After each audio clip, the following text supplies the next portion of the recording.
To the Project Life podcast, where we take project management concepts and apply them to your everyday life. Broadcasting from the Lone Star State in Austin, Texas, help me welcome your host, Mr. George Lopez. Welcome back, everybody, to the Project Life podcast. I am George Lopez. Welcome back, guys. Hopefully, you guys had a very Merry Christmas and Santa brought you everything that you were asking for. If not, I'm sorry. Maybe you were on the naughty list, but we are entering a new week and we are a few days away from a brand new year. I'm excited for this particular show. My guest is super phenomenal and wait to get that conversation rocking and rolling here in a little bit. But again, we are coming up on 2021. So if you are new to the show, welcome to the show. And if you haven't had the opportunity to catch up, feel free to catch up on the previous weeks. Last week we talked about self-reflection and, self-acceptance, kind of getting over that hump if we've kind of gone through this train over and over again, setting goals and not getting to where we needed to get. And, you want to try something new.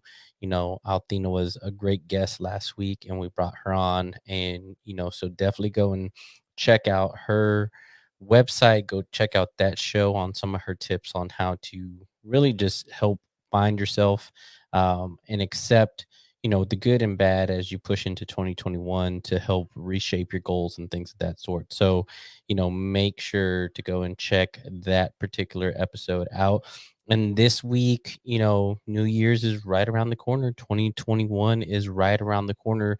So this week I brought in a productivity coach and expert, and she knows a ton about goal setting. She has an amazing story, and I really can't wait to get started just here in a little bit. But again, if you're new or if you haven't checked out any of the previous podcasts, make sure you at least jump onto the website www.projectlifepodcast.com.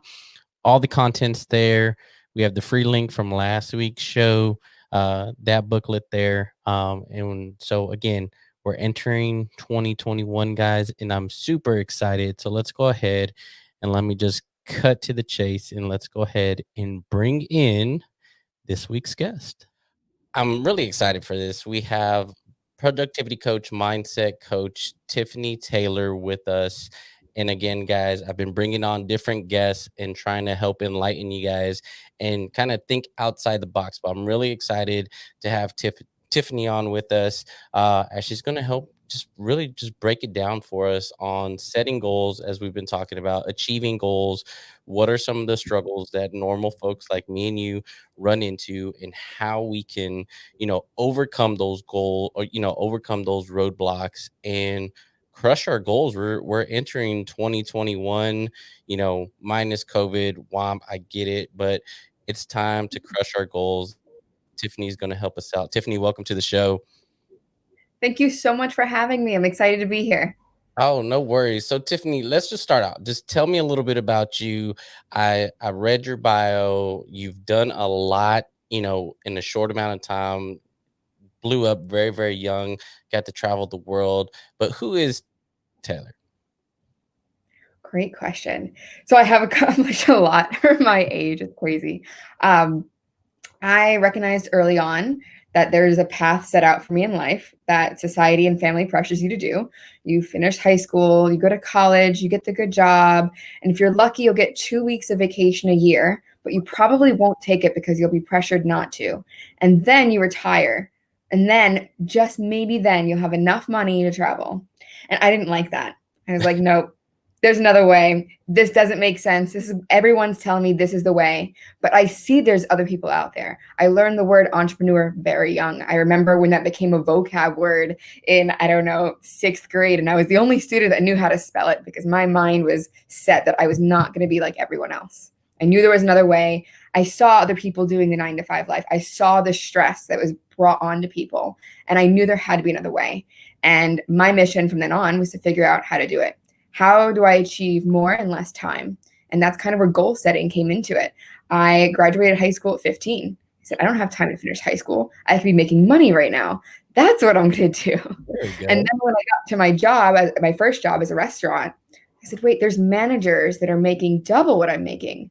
I'm going to take their job. I'm going to do what they're doing. Yeah. What do I have to do? And I built a great relationship with the owner of that restaurant. And I said, I want to be one of your directors. I'm going to be the manager of this restaurant. What do I have to do? Coach me. He taught me what coaching was, how to be coachable, how to get results, how to communicate better, how to lead people. He's the first person that started handing me books on leadership and what coaching really is all about. And that's kind of what constructed this character that I am now, that I've become so coachable that I just absorb information and I'm always willing to learn. And now I teach others to do the same, to get the most out of the least amount of time. That's awesome. That's so when and I know we talked, graduating high school early. When did it really start to take off for you and you saw this business model really start to take shape? Was it after a few years in college? I know starting very young, it's hard to establish yourself and get adults to be like, hey man, you're 19 years old. What do you know about life? Like, when did it really start to take shape and you saw, hey, I'm gonna basically retire from the 9-to-5 life and, start this coaching? So I guess I would say it started in about 2018 or 2019. I loved my job. First, let me say that. When I considered what my dream job would be while I was in college, if I didn't have the confidence, it was always drilled into me, always have a plan B. You have to finish college. You have to get the job. That's the way to go. Not everyone's meant to be an entrepreneur. It was my favorite one I heard. It's not meant for everyone. Right. It's probably not meant for you, and I don't know if you can afford to fail like most entrepreneurs do. And I would say when I had my 9-to-5, I really had my dream job. I loved the company. I mean, I branded myself as the company. I had just an amazing team, global team of coworkers and colleagues and leaders. And I had the company car and the vacation time. I had everything. But I just had this feeling that I cared so much about the company that I really took it on as my own. And I find that I did that with the restaurant as well. It was ingrained in me to really care. If that company lost, it was me losing. And I don't like losing. And I really pushed myself too hard. I overworked myself and I found myself burnt out at the age of 22. And wow. Burnout is like, you usually experience that in your 40s when you've been with a company for a long time. But I was physiologically burnt out. I finally took my first vacation at that company. And on my second day of vacation, I was in the emergency room. My whole body shut down. Oh, wow. My body just stopped functioning. I was in extraordinary pain. I didn't know what it was. I thought my appendix burst. And for the whole week, I was in bed and I went to the emergency room twice. And that was the effect of stress and anxiety. So I was doing really well at work. I was getting a lot done, wasn't productive when it takes a year to recover from that kind of downturn. So it was during this time I realized, okay, I have a calling here. I love my job, but something's off. I shouldn't be feeling like this at age 22. There's something missing. And it was that energy that living out your passion brings to you. So while I didn't have the time or energy to start my own business when I'm working full-time and in school part-time, I did have the energy to learn and absorb as much information I can. I started learning about what it's like to be a public speaker. I started learning how to get on stages. I started learning different business models for coaching, what it's like to launch programs. What does a successful coach look like? Who do I need to be to get there? And now, thankfully, in 2020, I've been able to apply all of the knowledge I spent years kind of taking in, and my business is just exploding this year. That's awesome. And I'm sure, now people are having, with COVID and everything else, having the opportunity to sit back and I'm working from home. I'm starting to self-reflect. I'm starting to see, I have bigger and better dreams. Is that something that you're seeing more and more with your clients of just like, hey, 2020, as crazy as it's been, it was the year of self-reflection to kind of help me reach out to, hey, there's more out there and I just don't know how to get there. Absolutely. I'm seeing that a lot this year. A lot of people are starting to wake up because I think it's ingrained in us to be looking out for a sense of security and stability. I think that's a need that a lot of people recognize and they act on. And while it's okay to recognize that you have that need, sometimes when we put all our eggs in one basket and we rely on one source of income, we see the effects. We see effects if you have a business and you put all of your energy and effort into one platform, we see the effects what happens when the platform goes down. So I think this has been a year that we realize it's okay to, really have that respect for the stability. But stability, I think, takes on a new meaning when it comes to adapting and versatility when events like this come up. Because yes, this is COVID. Hopefully, COVID won't happen again. But I guarantee in our lifetime, something else will come up or all of our lives will be disrupted again. It's cyclical in our time as humans here on Earth. There's always going to be something that comes up. So it's a matter of having a strategy. Knowing yourself and knowing your values is what's going to be that compass driving you forward in your life and making sure you're in line.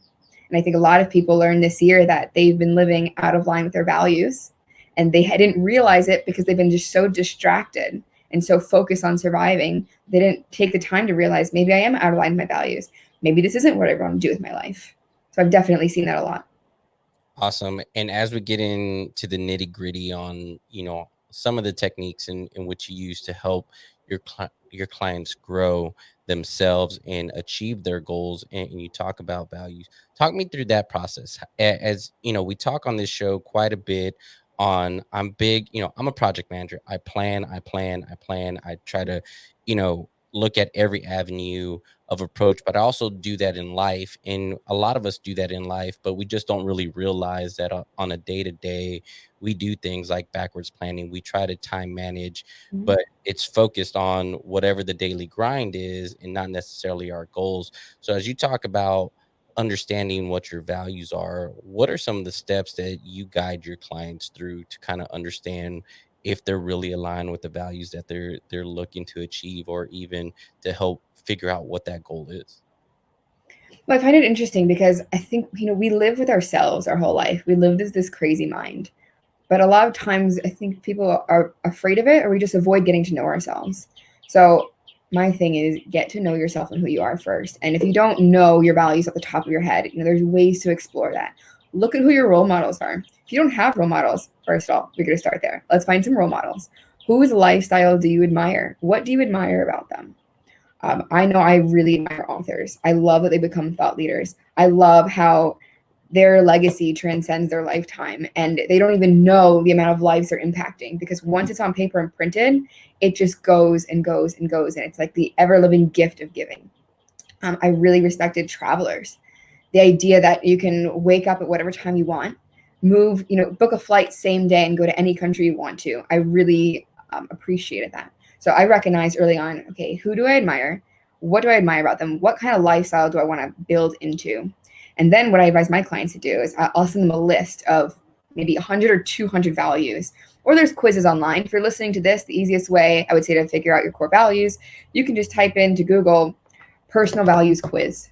It'll ask you a few questions and you'll start to get an idea on how to get to know yourself. My values are freedom, contribution, personal growth, and also meaningful work. So not just working, but having an impact on others' lives. Those are my core values. And once you have your core values, you can begin to create a vision for what your life is going to look like.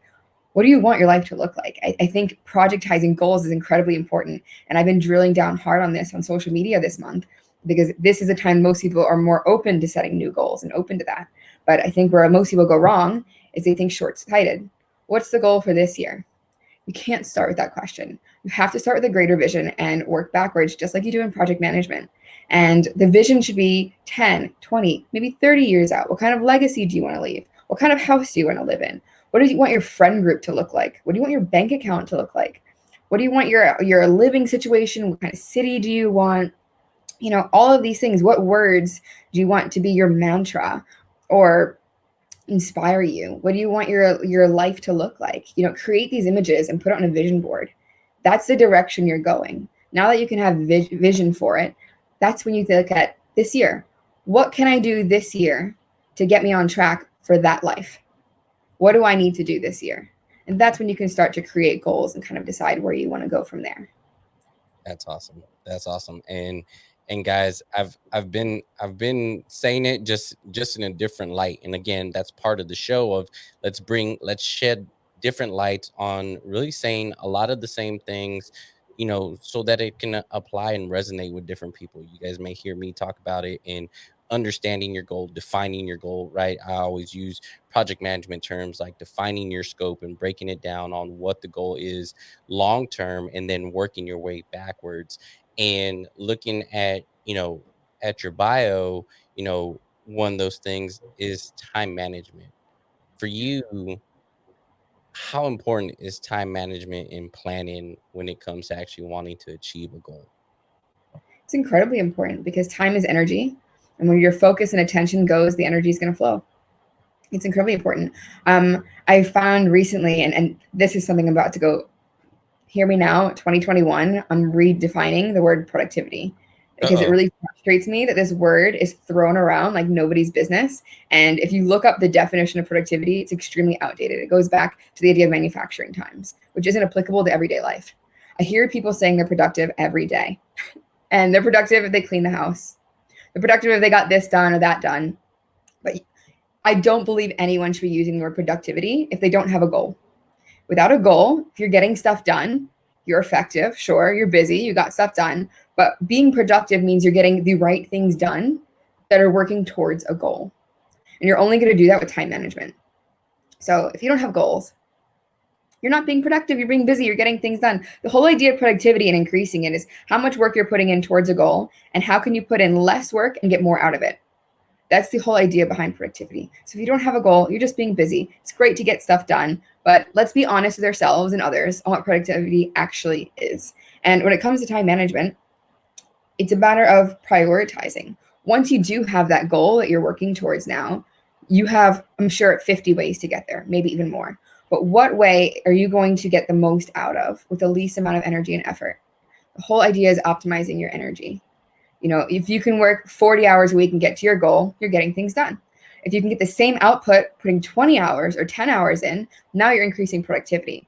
Now we're working with respecting time and actually respecting it and working on it.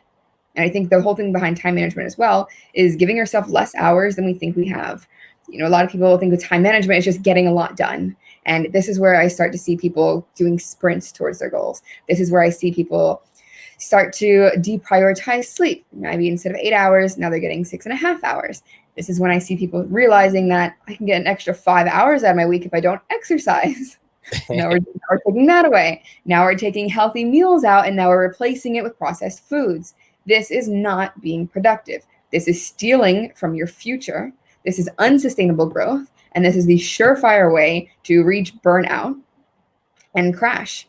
And we don't want this cycle of work really hard, crash, work really hard, crash. The idea of productivity is to sustainably make small quantum leaps and slowly progress exponentially towards your goal in an upward motion. That's the idea behind productivity. I love that right there of taking those small leaps. Can you touch on, because I've touched on it quite a bit in regards to, I tell people you have to break it down into manageable size chunks. Do you see people take an unrealistic hack on a goal and want it done tomorrow, as compared to really looking at it and saying, hey, this is a year-long process. If I break that up into 12 months, then I can realistically hit it.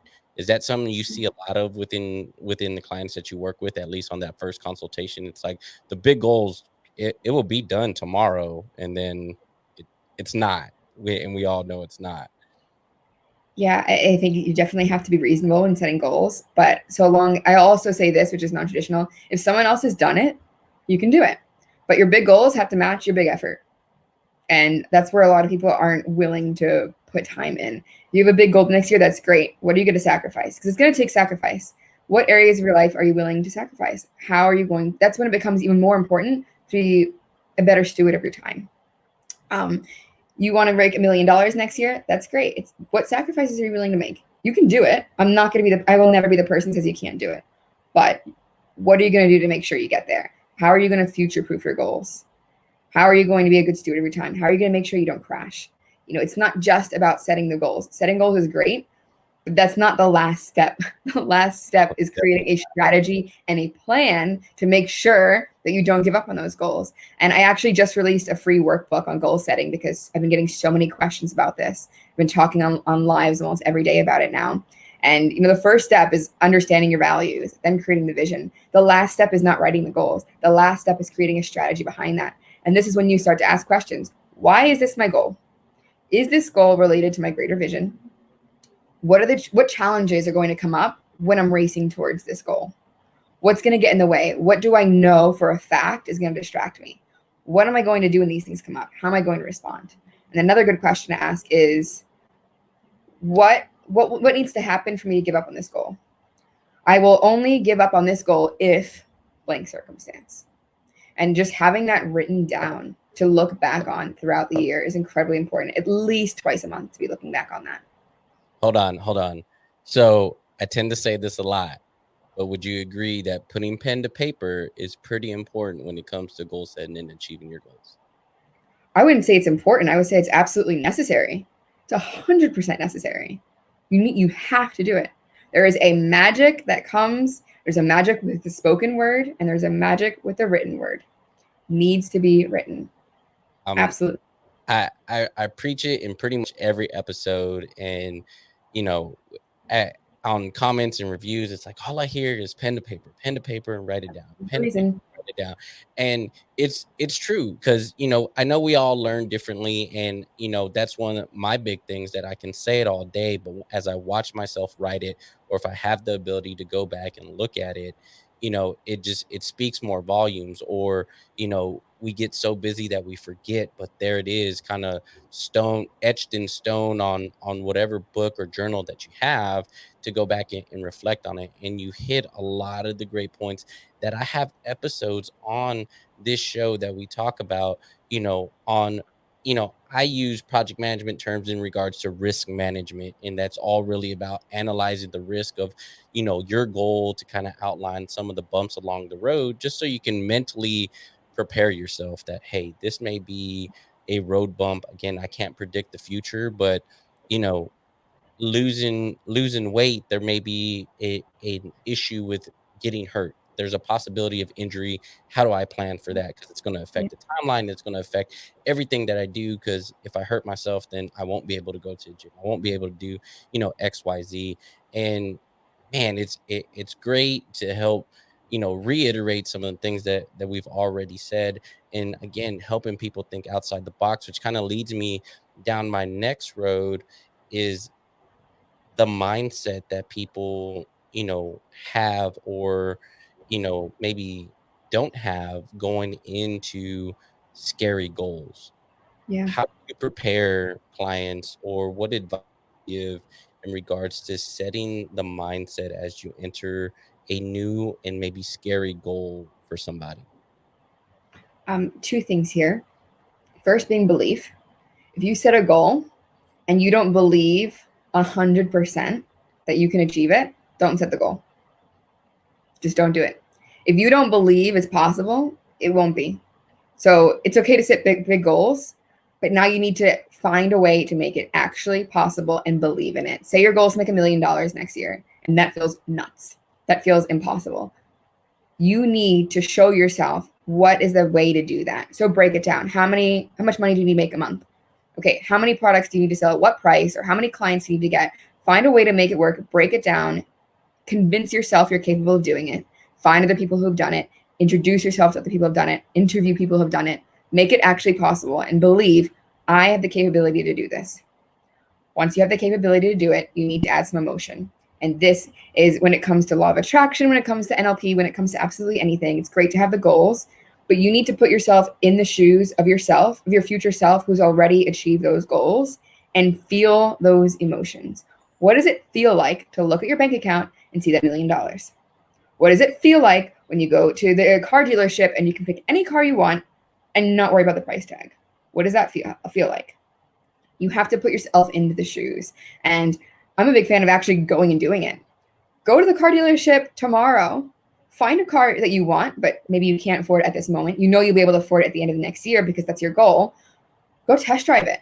Feel what it's like to put your hands on the steering wheel of that car and drive around. Feel what it's like to talk to someone about the price, about the specs. Get excited about it. Go to a viewing of your dream home. See what it's like. What is it like to walk on the floor? What does it smell like in there? What kind of sunlight is coming in through the windows? How does it feel when this is your home and you're ready to sign? Put yourself in the shoes, feel those emotions, and attach those emotions to your goals. Man, that's powerful stuff right there. It really is, because for me, it's the mindset. Again, if you don't believe it, it's not going to be there. And I also, try to preach on, at some point you have to have the conversation with yourself internally, away from everybody else. Have that internal conversation to get your mind right. To call out your BS, to call out what and even put it on paper. Put the flaws that you have, and identify it, so you can help yourself get out of that mindset. And because I tell people all the time, if you're a procrastinator, you have to own up to being a procrastinator as you're getting ready to enter moving forward on a goal. Like, you have to have Mhm. that conversation with yourself and say, hey, at times I tend to procrastinate about things. And here are the signs that I'm a procrastinator. I start blowing stuff off. I start cutting time here. Tomorrow, words like tomorrow, I can do it tomorrow, come out of my Mhm. mouth. Put it down, so when you start to see those signs, your mind already clicks and say, all right, I'm getting into that procrastination phase. I need to talk my way out of it, or move my way out of it, to move forward. And how, for you, as you talk to clients, mindset for me also kind of is it's impacted by your surroundings as well. And I've done a show on it in regards to looking at the resources, and I say resources, but it's really our inner circle and our surroundings. Do you talk to your clients about their surroundings and how it relates to their mindset, and maybe there may be a need for a change with the folks that are surrounding them to achieve that goal? Absolutely. Everything you see around you is a reflection of something that's already inside of you. You can't see something that you've not already been. You can't experience something unless it's based on your internal representation. Everything you see outside is happening inside of you. So mindset has to come before environment. If you look around and you say, for example, you identify as a procrastinator, your mind is now going to work very hard to show you every way that you're a procrastinator. And you're going to keep believing it, which is going to further propel the fact that you are a procrastinator. So I think the first thing I teach my clients is, who do you identify as? What is your identity? And be very careful and intentional when creating this identity you have for yourself, because your mind is going to work to create it. And that's exactly the results you're going to see in the world around you.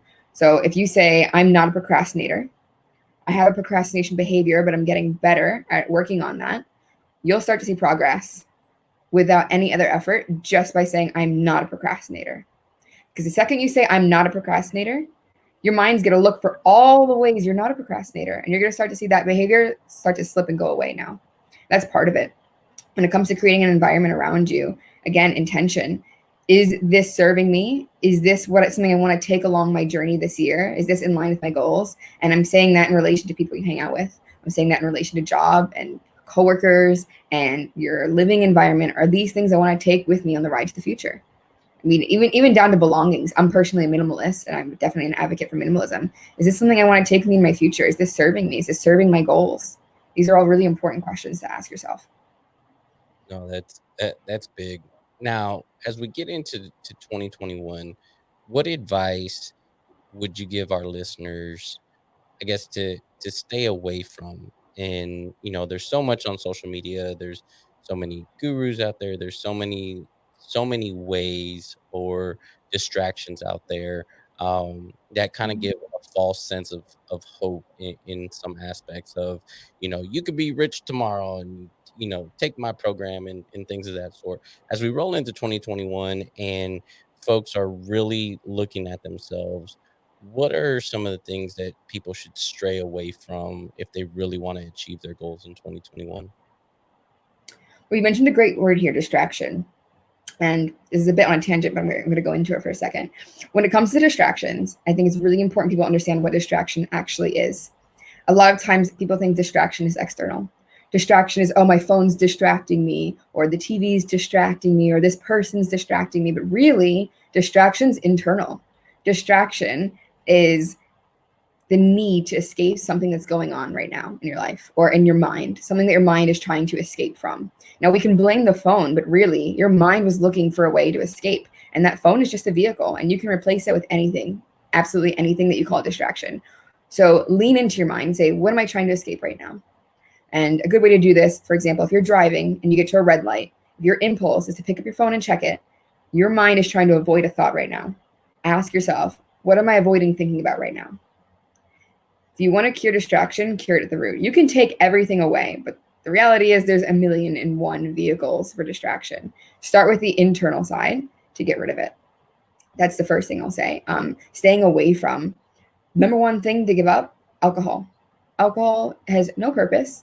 It'll put energy in terms of time, effort, and money against your goals. And really, there's no place for it. If you have goals, there's no place for alcohol. I say leave that behind. There's no need for it to be a social aspect. It'll hurt your health and fitness. It'll hurt everything. So first thing to give up, alcohol. Second thing, notifications. Leave those behind in 2020. There's no need to have notifications on your phone except for emergency contacts. And you can save them as a favorite. I only leave notifications on for WhatsApp, and I only give that out if I know I'm about to meet someone in person, and I let people know that I do not have conversations by text message. I won't. There's no point. The point of having a conversation is to get to know someone better or to have a connection, and text message is just the poorest way to do that. So I don't have notifications for Instagram or Facebook or any other apps. I don't want to live my life as a distraction-driven day. There's no point of that. I will get to my message intentionally when my intention is to check my messages. So ditch your notifications, ditch alcohol, and make that commitment to health. Because when you make that commitment to your own health and just improving yourself and your body every day, you will see a ripple effect on how you start to grow personally in every other way. That's awesome. And moving into 2020, I'm sure your clients range from young to old.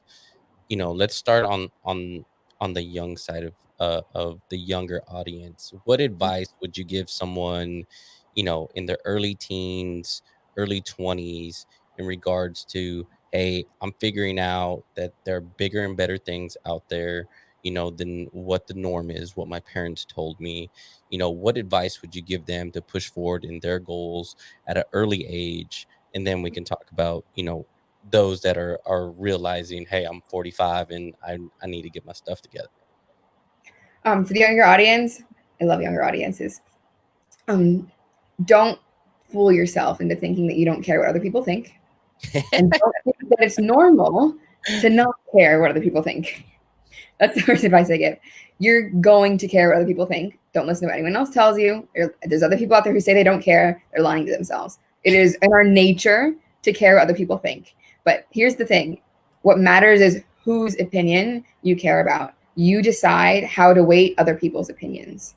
And that's where the magic comes in. So pay attention to whose opinion you're giving weight to. Is it someone who is at a point in their life that you want to be in the future? Or is it just because it's family? Take advice from people who are where you one day want to be. And if you think you want to be somewhere, go find someone who's there and ask them about their lifestyle. Are they actually happy? A lot of times you don't know if someone's happy just by checking out social media. Find out and define for yourself, what is happiness? What does success look like to you? And what does failure mean to you? If you're not careful at a young age to find these things for yourself and give it a personal definition, you'll find yourself chasing someone else's definition of it. And my hope for you, if you're listening to this right now, is that you don't get to that point where you've reached someone else's version of success and find yourself unfulfilled and unhappy. Because it happened to me, and I really hope it doesn't happen to you. And for the older audience, it's never too late to pivot. It's never too late. You can have a whole new life 3 months from now, 6 months from now, a year from now. You're one decision away from an entirely different life. And start by making goals now. It's okay to be a crazy dreamer. That's not reserved for kids. That's not reserved for young adults. That's for everyone. Have fun with it. Be a crazy dreamer. There's plenty of examples of people out there at any age who've made that decision to change their life and set some goals and have actually done it. Find those people, talk to them, and become one. You'll be the ones inspiring the younger generation that I just spoke to right now. That's awesome. Now, Tiffany, for a couple more pieces of advice for all of our listeners, you mentioned, really being inspired by authors. who for productivity or mindset, where would you steer our audience? What are a couple good books that may help with a mindset, or with time management, or even just productivity as you've defined it, out there now? I have so many. When it comes to mindset, I love Grant Cardone. When someone's feeling demotivated, they have a goal, they're not sure how committed they are, I always recommend be obsessed or be average. I think it's absolutely a necessary mindset to reach any level of success, no matter how you want to define it for yourself. That's a big one for mindset. In terms of productivity, I love Tim Ferriss. That book changed my life. 4 Hour Work Week. I think that's one of the best first reads. And that's probably my most recommended book for someone who's looking for something more actionable tips on productivity. Another top recommended book I give out is Atomic Habits by James Clear. Also a very good actionable book. Now, I don't want to give away all your secrets and, pull it all out of you. Where can my listeners find you, whether it's social media, website? Where can they find you if they did really want to have a consult, and kind of talk me through that process of, hey, I reach out to Coach Tiffany. What are the steps? What do they go through? Right. So you can find me at my website, which is www.coachtiffanytaylor.com, or on social media at Coach Tiffany Taylor. It's the same handle on everything. Once you go to my website, I would love for you to join my new Facebook group. I'm putting all of my templates and worksheets there. I just mentioned I just dropped a new workbook on goal setting for 2021. I'd love to gift that to any of your viewers right now. Just go to my website and go to free resources. You'll find a link for my Facebook community, and you'll go ahead and be able to download that. I do offer free consultations. The main reason I'm doing that is I don't like to work with everyone. I'm very picky about my clients. I make sure that my clients have big goals that they're committed to, and that they're actually committed to change. That way they're going to go through with it. I also love meeting new people around the world. I mean, just this week I've had calls. I'm living in Thailand. I've had calls now with Romania, UK, Mexico, and the US. And it's honestly my favorite thing to meet new people. And I think it's also important to realize here that even if you're not in a position for coaching right now, or you have no idea what it is, or you've never talked to a coach, take advantage of the free call. Even if you're not ready right now, even if you're not ready for 2 years, introduce yourself. Let's have a conversation. I'll point you in the right direction of either people you should follow, books you should read, free resources. I'd love to be a servant leader for you and keep in contact. And you never know who I know that you might need, or who you might know that I might need. I just love being a master connector. So I would love for anyone that's listening to this right now to set up that free call with me. You can do that on my website, or also the link in my bio on my Instagram will lead you to my calendar. I'm telling you, everybody, just go do it. It will be, a 15 to 20-minute call, and it will definitely be worth it. Make sure to do it. As we're entering 2021, and for anyone listening and everyone listening, just why not? Why not at least take the advice, have the consult, go out there, crush your goals in 2021, and plan for that future. We're continuing to build this platform with the Project Life movement. And again, this is just another avenue, guys, for you to build on those goals, see it, visualize it, and just crush it. Tiffany, thank you for your time. You're on the other side of the world. We're talking to you in the Philippines while we're here in Austin, Texas. And I definitely appreciate your time. Definitely appreciate the advice. We have the website actually below this video if you're watching the YouTube video, so you see it scrolling across the screen. If not, it will be on all major streaming platforms. I will make sure we got that link out there for you guys. And again, if you guys have any questions, comments, feel free to drop it on the get it to Tiffany, and she can answer your questions. And again, go check out her website, do the call, and crush your goals for 2021. Tiffany, thank you for your time, and I appreciate you. And I hope and pray that you have a great 2021 and continue just to crush this business and continue that global connection, because it's pretty awesome to see. And even the few times that we've talked of just who you're talking to around the world and connecting with everybody. And I tell you, everybody, connections across the world, that's probably one of the biggest lessons that I've learned in life, that building connections, because you never know who you're going to need or who you're going to meet that may open a door for more success in your life. Absolutely. Thank you so much for having me. It's been my absolute pleasure. Awesome, Tiffany. You have a great day. Stay safe out there. Thank you. Have a good night. You as well.